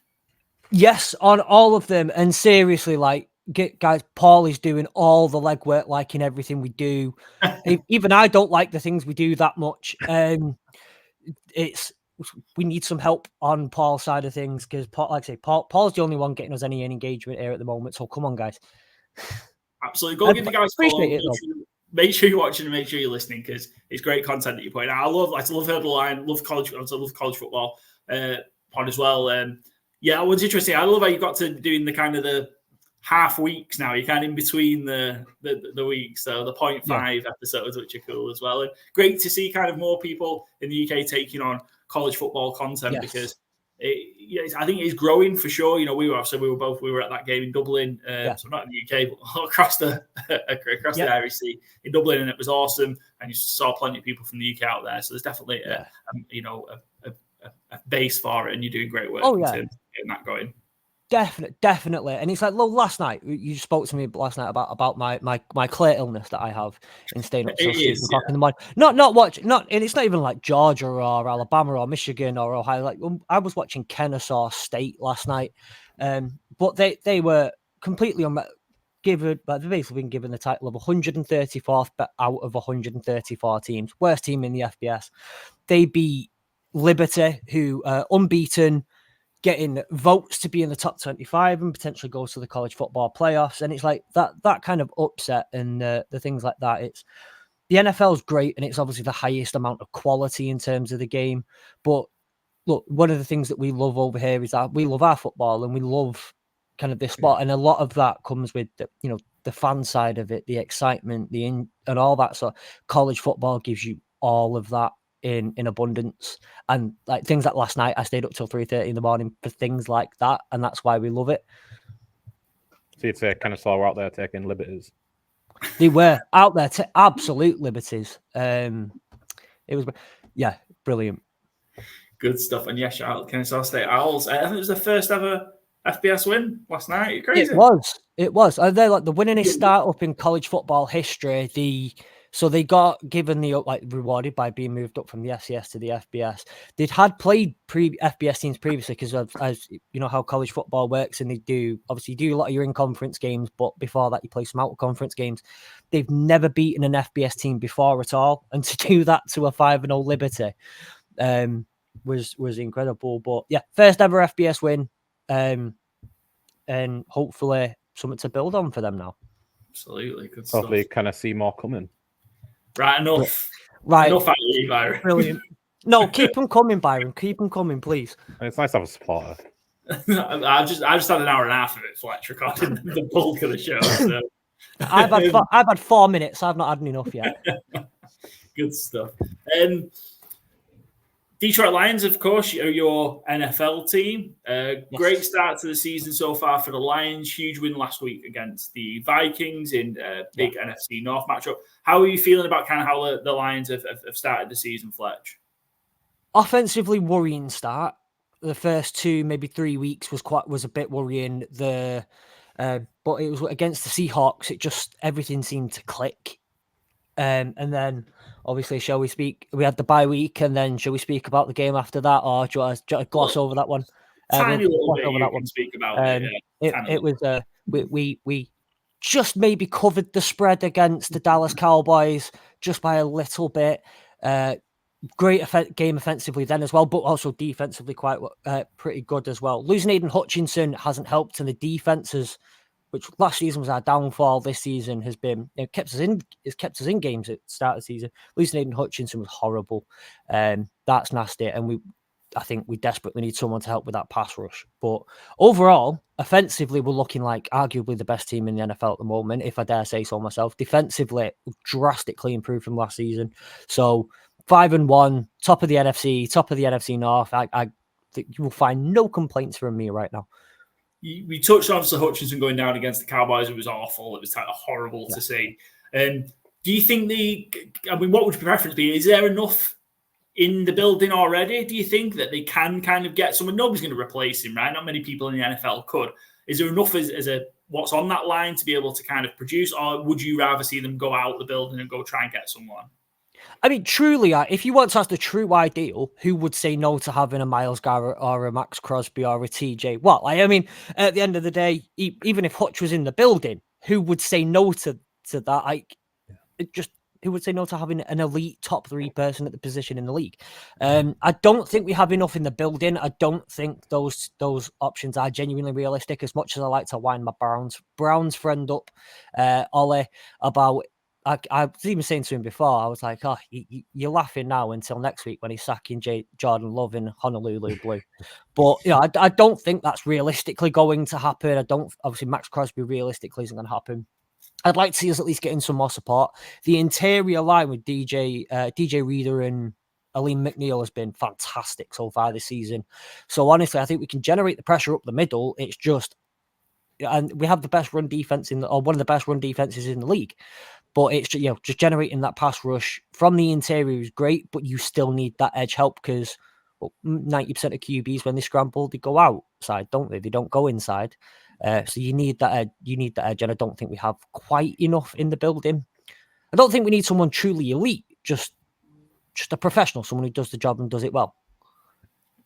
Interesting to see. There's a couple of weeks before we were just discussing about a couple of weeks before the trade deadline. So we're interested to see if they make some moves. I think they've got the cap space for it as well. I mean, not necessarily. I just think those top tier guys are just going to cost so much. Yeah. But there could be potential to go grab someone or a combination of people to bring in beforehand to try and obviously it won't replace it because of how destructive Hutchinson has been so far. But yeah, it'd be interesting to see it. It feels like that'll just secure everything that's needed to really make this championship run. Any thoughts? Obviously, Jameson Williams just got stung with a 2-game suspension for PES, or they're calling it now, or PEDs. He was a bit anonymous in the game last week, I know, because I had him in my fantasy game day team and he did absolutely sad all. But worried about missing Jameson Williams for a couple of games? So, okay, yeah, he has officially been given it now, hasn't he? I think he's just said he's not going to appeal it as well. So, so I was going to say, I was only about in the last 10, 15 minutes that's been confirmed. I didn't check until about an hour ago. So I've just seen it. Yeah. Look, this is where I say, and I feel like I'm going to take a swing at you here, Paul, and I don't mean to. It's all love when I say, watch the game, not the box score. Watch the game, not your fantasy football points. Jameson Williams was electric on Sunday, but what he did was he took the top off the safeties all game, which opened up the middle of the field. There's a few plays. He was wide open on a few plays where we could have got a 40, 50-yard touchdown on one of them. But but obviously I don't know if Goff just didn't see him or wasn't the right read for him or anything like that. But he was taking the top off the defense all game, and sometimes that's just what you get from Jameson Williams. Of course, it's disappointing because he was on a breakout year. He was doing really well so far. He's been, I think he's second. I think looked up yesterday, second in the league in yards per catch behind Alec Pierce by only like a yard. It's so huge miss, but I think the way that the offense is schemed and the way that Ben Johnson goes about it, and the fact that, look, with all due respect, we've got the Tennessee Titans at the weekend. I think we'll be okay with that one. Green Bay Packers next week might be a bit more difficult, but we'll see. We'll see. I think I have a lot of faith in the OC. I have a lot of faith in the receiver room from what they've produced so far. So I think we'll be okay, I guess. Yeah, I know Jameson Williams is a particular favourite of yours as well, Byron, and I think will be missed. And yeah, you mentioned, this week, just before getting into the game against the Titans, just a quick word on Jared Goff. Fletch, he's obviously been on fire. 3 unbelievable performances in a row. He's passer rating over 140, 3 games in a row. Just feels like he's in complete control of this offense now. Feels like he's really settled. Obviously, he's a former #1 overall pick. We know how talented he is. He just seems to be getting better and better in this offense. Yeah. Absolutely. And look, he's doing things that, look, at the end of the day, he's doing things. He's beating records of the guys like Drew Brees, or he's doing beating guys like Tom Brady. There's some of the records that he's building up at the moment that are just but I think a lot of it is, and this is not a slight at Goff anyway, it's efficiency. It's well-run offense that, again, like you say, he's commanding that offense well. And at the end of the day, there are a lot of efficient offenses that have been out there that other QBs, potentially better QBs, have not done to that level. But it's just really good, efficient offense that he knows what he's doing. One thing I've noticed this year, in comparison to a couple of years, he's got, I think, is in the top 3 highest quarterback ratings under pressure, which is something that I think you would say up to even last year. You'd be like, he's just terrible under pressure. Second he gets under pressure, he folds. Whether that's the thing with Amon-Ra St. Brown and Jameson Williams now and Tim Patrick and that receiver room is just more comfortable and knows who he can fizz it to and whatnot, I don't know. But yeah, he's, again, just another offseason of improvement, knowing the offense, running the offense, and it's just efficiency, which again also comes down to the OC and the way that he runs the offense. Yeah, we've seen Ben Johnson go into his bag of tricks. We were on the end of it as a few weeks ago. Felt a bit personal, that one, but that's okay. Byron, I know you're a big fan of Ben Johnson. Is there anything in particular that you feel like they've kind of taken to the next level this year in terms of the scheme and the play calling? I'm not sure about so much the play calling. But, I mean, we have just touched on him. I think Jameson Williams has been huge this year. Like Fletcher said, not necessarily always showing up in the box score, but the things he does allows the underneath stuff to work so well. And it can't go understated enough, especially with Tim Patrick. Like, Tim Patrick's sometimes playing as, like, a 7th offensive lineman. Like, he's such a willing blocker. Like, it's, again, I can't remember who it was I called Poundland Baker Mayfield the other day. But it kind of reminds me of, like, being Poundland Cooper Kupp, Tim Patrick, where, like, he'll do the dirty stuff, but he'll also catch that underneath stuff. How he couldn't get a role with the Denver Broncos is kind of baffling. What a free agent addition so late in training camp. Yeah. But I think having Patrick there and Jameson Williams, and again, Jameson Williams is really happy to do that dirty work, which I don't think all wide receivers who were taken in the top 15 are willing to do. Whereas it's really easy. Like, again, I would go to war, as I think most people would, for Dan Campbell. But I think once you get in that building, you can't do anything but buy in. And, if JMO had gone somewhere else, he might not be the player he is now in terms of doing that dirty work and grinding and pounding to get Dave Montgomery his yards and get Jameer Gibbs his yards. But I think it is just like, and even the fact that Ben Johnson's willing to be there, because Ben Johnson could have took a head coaching job in the summer. Like, I don't think anyone disputes that. But he's happy to stay and be the OC for another year. Maybe waiting for an ideal opportunity, but a lot of OCs again would just go at the first opportunity. But the culture there is just so strong that the players who are willing to chip in and do that dirty work, it forever increases your output, and I think that's been the biggest thing this year is just even more of it. Yeah. I was just on top of that. I think there's a couple. Tim Patrick has been excellent, and my big problem in the off season was that we lost Josh Reynolds. Josh Reynolds was someone who Jared Goff knew from LA. He was someone that was very comfortable with, and it's always that when you're in a little bit of a pickle, if you just know someone that you can trust, it helps to get that off. So absolutely, but also it can't go on a state. The power of the run game in helping that pass game open up. David Montgomery, I didn't think David Montgomery could get better, and then he's just done this year, and he's just got even better. And Jahmyr Gibbs looks great, but also the only thing I will say in terms of play calling last year was the red zone was a big problem for us. Ben Johnson liked to get a bit cute in the red zone, and yes, okay, there was probably a lot of personal stuff going on at AT&T in Jerry World, but he seems to have addressed a lot of the cute stuff in the red zone, and we've been far more efficient when getting into that portion of the field, particularly after a couple of weeks. So I think that also helps. Massively for sure. And a lot of, high-powered offenses struggled in the red zone so far this year as well. So, obviously they've got that nail, recognise there was an opportunity to improve, and they have done. Lions. Sorry. Go on. No, go on, Byron. Go on. One more. Something we might see this week, Ben Johnson commented on it, and it was kind of the media was saying we couldn't report on it because it was in the closed session of the practice. Penei Sewell's throwing passes in training. He is. Can't wait. I need to see it. And he's already catching balls. He blocks like a fucker. I love Penei. Who doesn't love Penei Sewell? He's incredible. Yes, let's have Penei Sewell throw a touchdown pass, please. Yeah. To another O lineman, ideally. Yes. But whoever, I just want to see it. Absolutely. I'm with you there. With you, 100%. Yeah, look, we'll all love to see it, I think, for sure. I particularly got a bit irked that they kept bloody trying the things against the Cowboys when they were 30-odd points up the other week. Well, hey-ho. Can't have all, can you?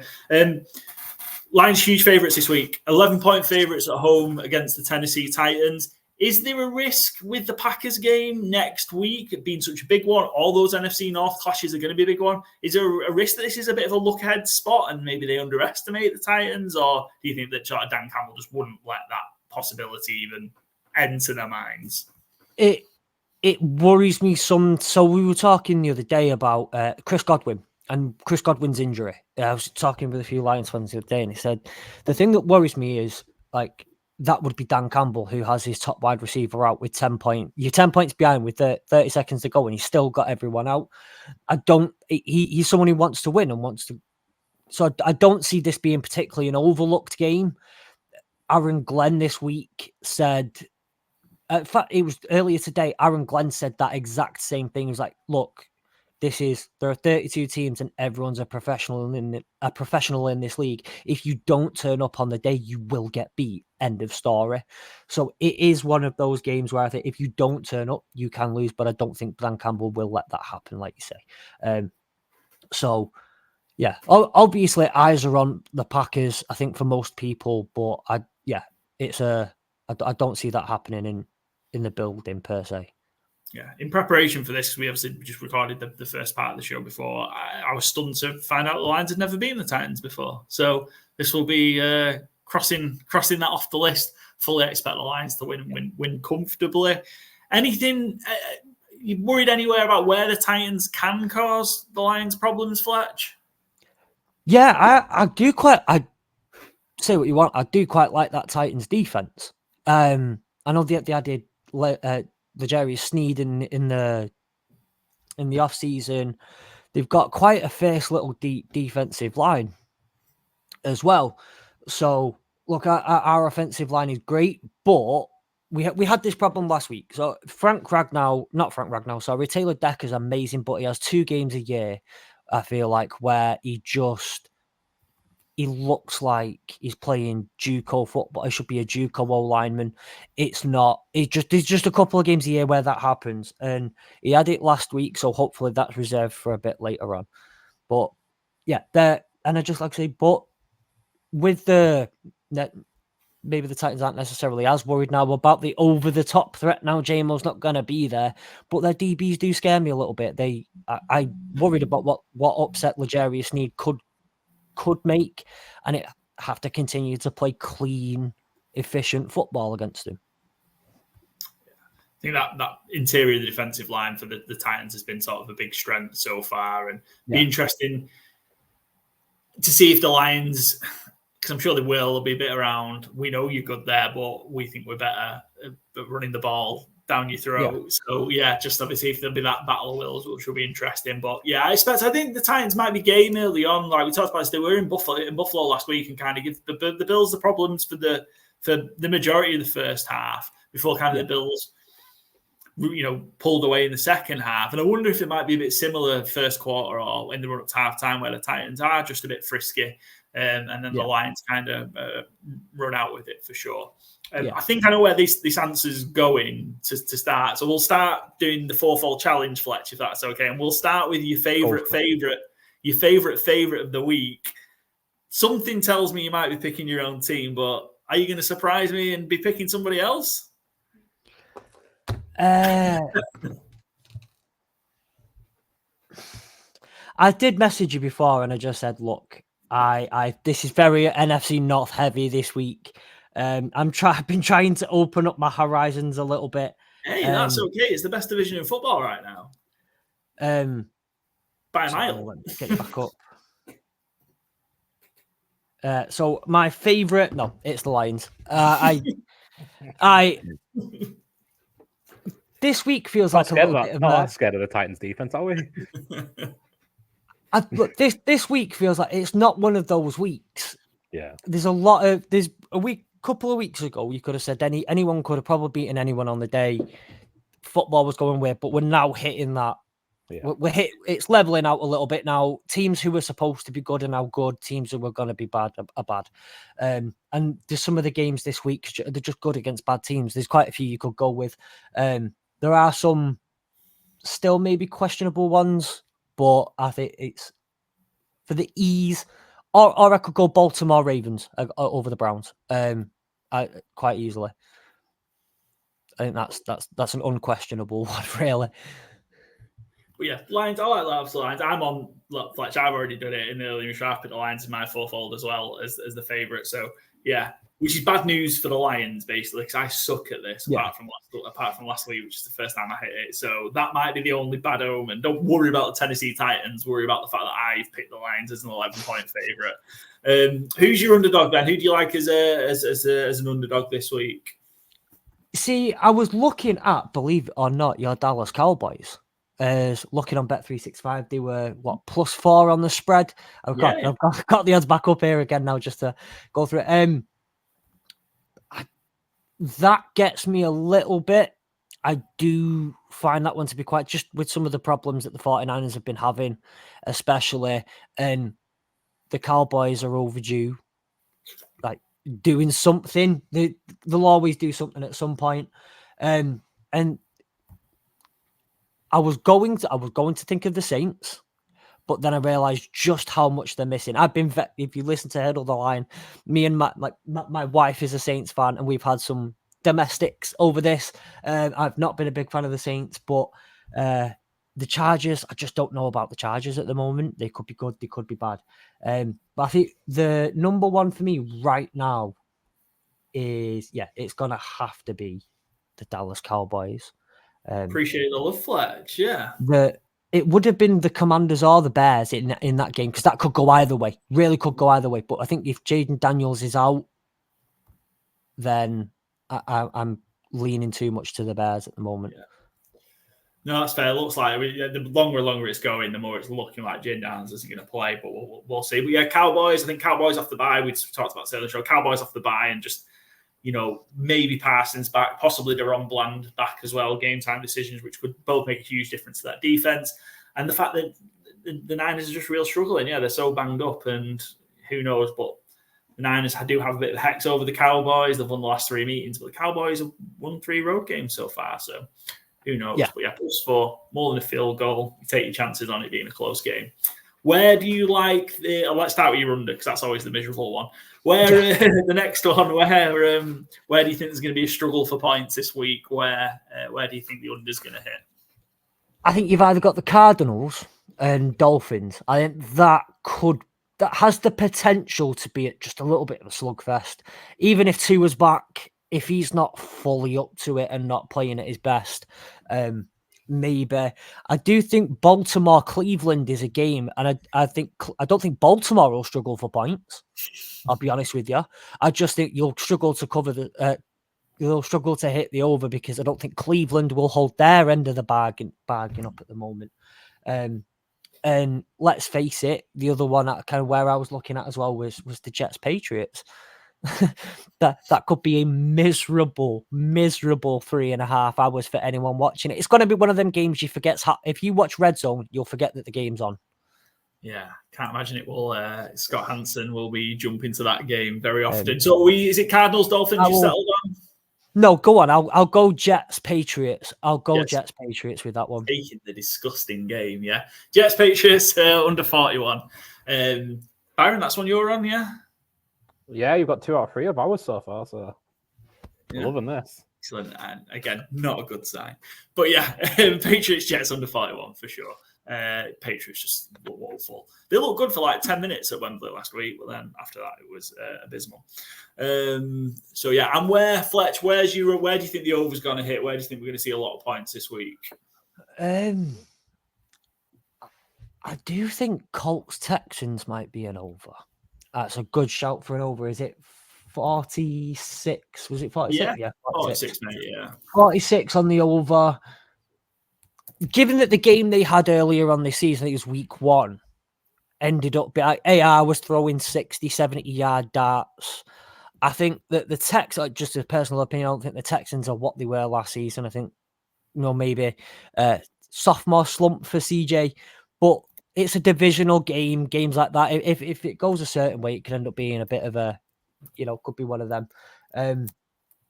So I think that for me is probably where I would go for a guaranteed over, because I think both teams might actually turn up and hold both of their ends of the bargain on that one. Yeah, and it's a huge game, and we talked about it a little bit. It's a huge game in terms of Texans already have the win over the Colts. This is the second time they're meeting each other. Colts need it bad. If they slip to 2, they've got a chance of leveling up. I think they're a game behind the Texans. Obviously, they're down on the tiebreaker so far, so it's huge for the Colts to stay close and also level that up. So yeah, it's a huge game. And the Colts mentioned, Byron mentioned it earlier on. Colts are on, I think they've won 9 of the last 10 in Houston against the Texans. So they're on a great one. They seem to always win that game in Houston. So potential for fireworks. Can Anthony Richardson get his shit together after at best completing 50% of his passes? We'll see. And can CJ Stroud and the Texans.